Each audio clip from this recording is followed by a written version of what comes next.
anapokuwa amekosa nguvu, anashindwa kupambana na wale wanyama kule porini, wakati mwingine anarudi kwenye vijiji vya jirani pembezoni, ndipo hapo anaangalia kama mtu ametoka kwenda kujisaidia na kabiliana naye.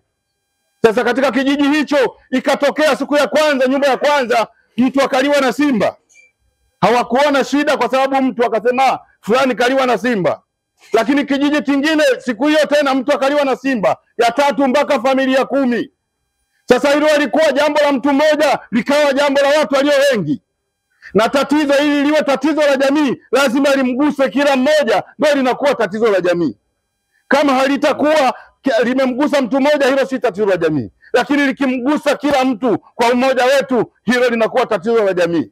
Na ndio maana naenda kuongelea swala la vurugu na kutoweka kwa amani. Ni tatizo la jamii ambalo linahitaji lipigwane na kila mmoja wetu. Jamhuri ya Muungano wa Tanzania. Sisi tunasema nidhamu, haki, weledi na uadilifu, mnasema ni msingi wa mafanikio yetu. Nidhamu, haki, weledi na uadilifu. Basi hicho ndio itakuwa ni kitikio changu. Kwa hiyo baada ya yule simba kuanza kutafuna mtu mmoja mmoja kila wakati, ikaonekana sasa jamii wakasema hapana, tukichelewa tutaisha. Kwa hiyo wakaamua kukaa pamoja. Wakakaa pamoja sasa wajadili namna gani, lakini wakasema tusisubiri huyu simba aliwe amle mtu mwingine, tuamue kumtafuta. Wakaunganisha resources zao, wakaunganisha nguvu zao kwa pamoja, wakamtafuta simba aliko. Wakaendelea, wakafanikiwa kumpata simba na kumshambulia na kumuua. Jamii ikarejea tena kuwa na furaha. Nazungumzia swala la amani katika nchi yetu, si jambo la jeshi la polisi, wala si jambo la asasi moja, wala si jambo la moja moja. Kwa sababu madhara yanayotokana na uvunjifu wa amani yanamgusa kila mmoja.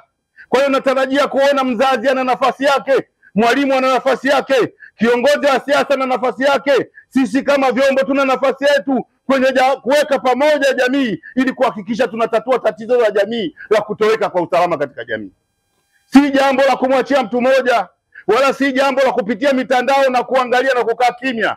Lazima tuambizane kwamba nchi yetu haikuwa hivi na umoja na amani. Lazima tuitunze tuzo hii, na kila mtu lazima aseme kwa sauti kutunza tuzo hii ya amani.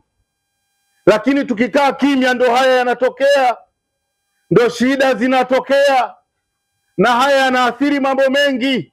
Tumeona amezungumzia utalii. Utalii garanti yake ni usalama. Kama usalama upo, watalii watakuja. Lakini wanapokosekana, utalii unakosekana, hawawezi kuja. Wasipokuja, hakuna mapato yanayoingia.